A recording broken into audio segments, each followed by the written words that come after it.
Hi everyone, this is Jim. Today I've got two miniatures to show you instead of just one. They're both really short, so you get two miniatures in one video here.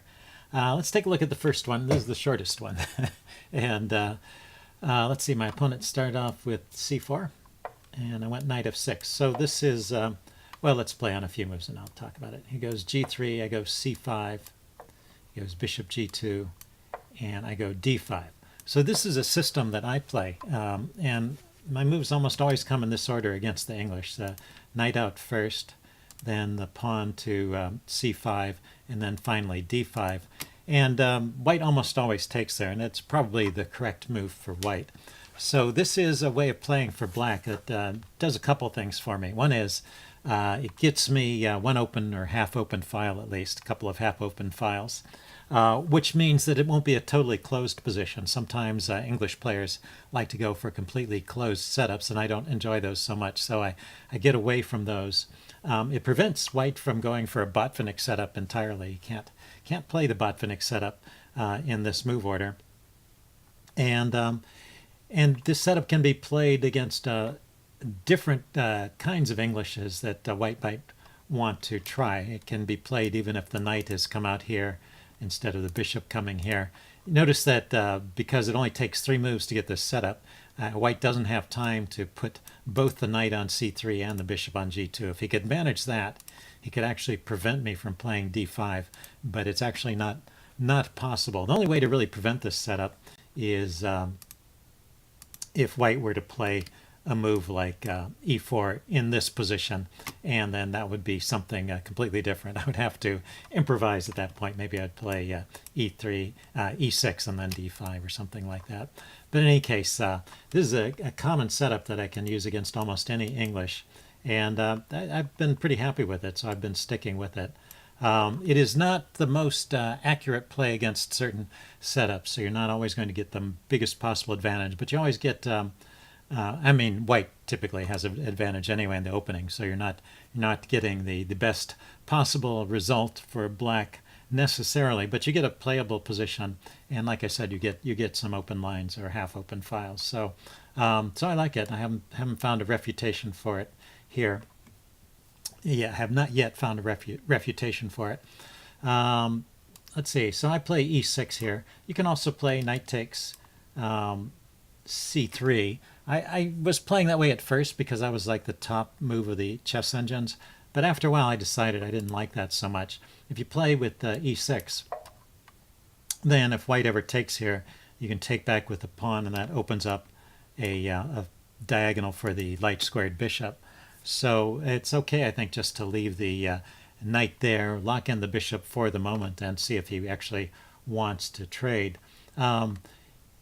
I was looking at this in the opening book before making this video, and the top choice in the opening book was knight back to c7 at this point. But I don't like that move. The chess engine doesn't particularly care for it either, so I'm going to stick with this e6 move. It was like e6 was like the second choice of the chess engine after knight takes c3, and like I say, it leads to those kind of positions I like to play. Anyway, he played d3 here. I go knight c6, and he goes queen b3. So queen b3 is a very interesting try here. He's just trying to pile up pressure on this knight. It's only defended twice, and now it's attacked 3 times. But I've got a decent reply here in the move knight to a5. Hits the queen, and the queen can't move anywhere along this diagonal and maintain pressure on that knight. So it basically solves all of my problems. And notice that my knight is defended here, so there's not cheap tricks like check and take knight. So this is a fine position for black. And so now it's white's move. And white played the move queen to b5 check anyway. And so here's your quiz for this game. What is wrong with the move queen b5 check?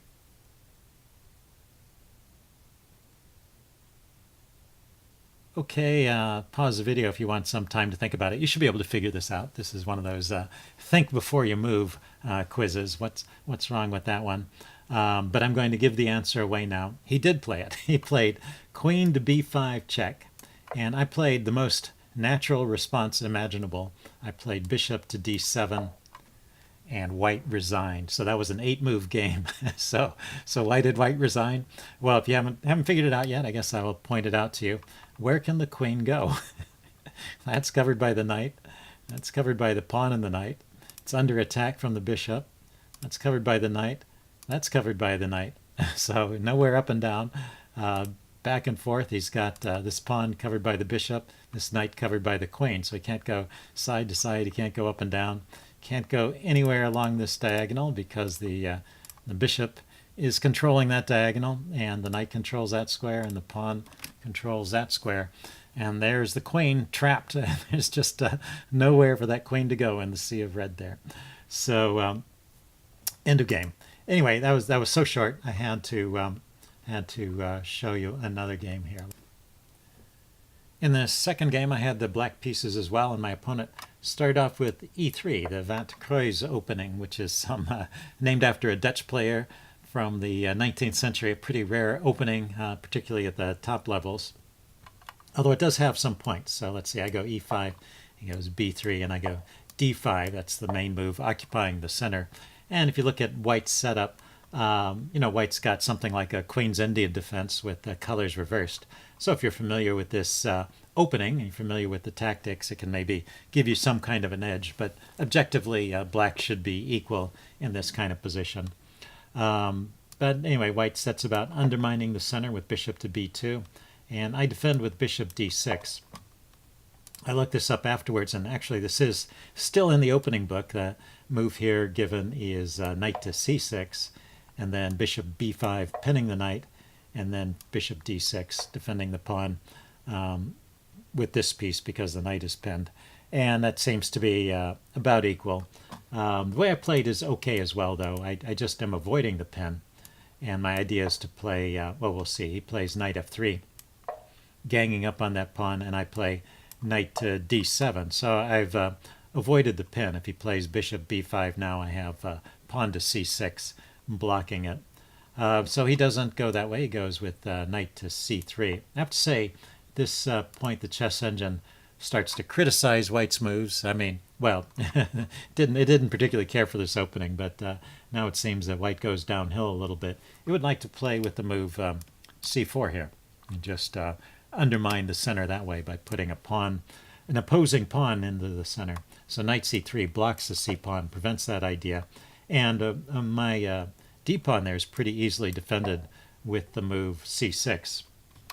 Not only does it defend the pawn, but it also stops the knight from hopping into b5 and harassing my bishop. So it's a useful move anyway. And now after queen to e2, it gives a black a +1 advantage, so that's pretty strong. Here, once again, the chess engine wants to do something in the center. The c-pawn is blocked, but it's suggesting d4 is the way to play. So anyway, he goes queen e2, and I go knight to f6. So my play has been good so far, and black is, I mean, white is worse here, definitely. But my play goes downhill for the next couple of moves. So right here, I should really just castle. There's no reason not to castle. Everything is set up, and at some point I'm going to move this knight out of the way. Maybe I'll bring a rook over here so that this is securely defended. Then I can move this knight up and bring the bishop into the game, and really just have a good game with this central control. And that would be the best way to play. I went on with e4 instead.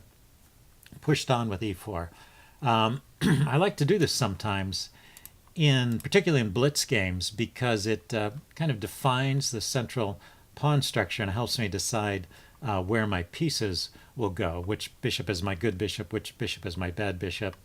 And so it makes my job a little bit easier in trying to make quick decisions in these Blitz games. But objectively, it's not the best move, and it starts to give away my advantage. And then he goes knight d4 here. And after knight e5, which is my next move, I mean, it's kind of a logical move. I want to open up this diagonal for the bishop, but already the chess engine says white is equalized here. So white has fought back to equal after a pretty awful opening. And he could continue with f4. That's the chess engine recommendation. And no matter what I do here, if I just move the knight, then he's got pretty decent setup with a pawn expansion heading towards my king side here. And if I take en passant, he can take back with a pawn, and that'll also open up the g file looking at the king side. So all this is, it's not like white is better, but white is equalized, at least from a position where I was a lot better. So this knight e5 move was a mistake, but there's a funny point here. The Chess Engine's recommendation was knight c5, and I was saying, well, what the heck is the difference? Because they both have the idea of opening up the bishop, controlling the f5 square, so the knight can't hop in there to take up that good square on f5. The point is, if white tries this f4 move now, it's not coming with a tempo on the knight, and I have time to play bishop to g4, picking up the exchange. So my pieces are just more active this way. Well, he wouldn't play f4, so it basically prevents him from playing f4, and so that's leaves me in a good position here still. Anyway, knight e5. It's not like this is awful, but somehow I've given away my edge. Anyway, he goes h3 here instead of f4, so he doesn't take full advantage of it. I go a6. He goes g4, and now I went. Hang on a second. Let's see what happened. He went h3, and I went a6. Yeah, a6 is a bit of a slow move.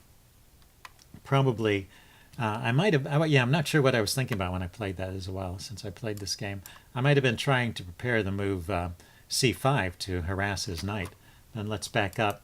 The Chess Engine is saying I should actually just play c5 right here. And then if the knight comes in to b5 to harass my bishop, I can drop back to b8. I've got a good square here on b8, and I can play a6 next to kick the knight back. So this is fine for white, but playing a6 first is a bit slow and unnecessary. So now he starts his expansion on the king side, and then I played the move g6.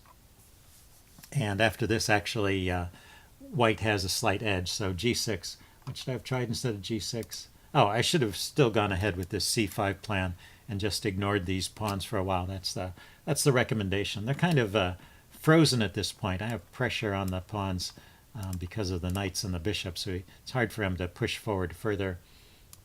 I guess he could go knight to, he could go pawn to g5 there. That's probably what I was worried about. He can't advance the h-pawn, but he could push pawn to g5. And so I was preparing with g6, I was preparing the h5 square for my knight.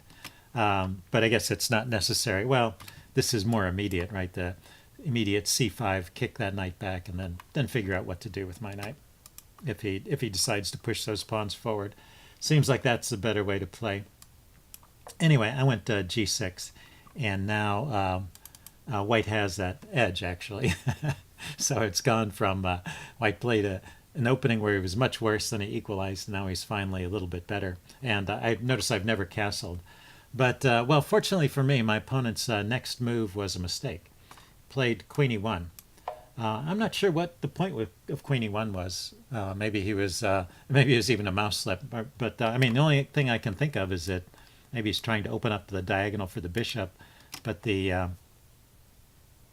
bishop doesn't have any great home. Well, maybe he's just going to put the bishop on d7, maybe d2 there. Maybe that's his idea. I was just going to say all this diagonal doesn't look very promising for the bishop.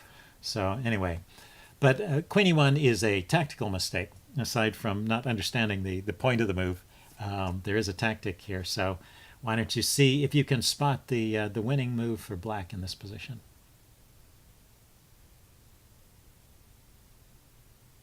Okay, pause the video if you want some time to think about it. This is it's kind of a two-move tactic, so you should be able to find it if you search hard enough. But it's pretty clever, kind of unusual tactic. Anyway, pause the video now if you want to think about it. I'm going to give the answer away. The first move, is c5. And that's a move I've been talking about. It's useful to kick the knight back, but notice that that knight has very few squares. In fact, the only square it has that it can go to is, see, these are taken.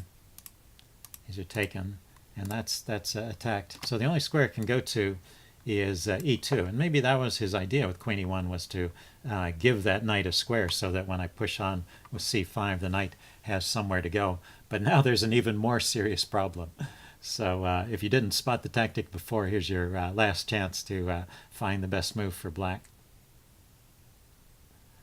Okay, I'm going to give the answer away now. Pause the video if you want time to think about it. The answer is knight to f3. Yes, he has stalemated his own queen.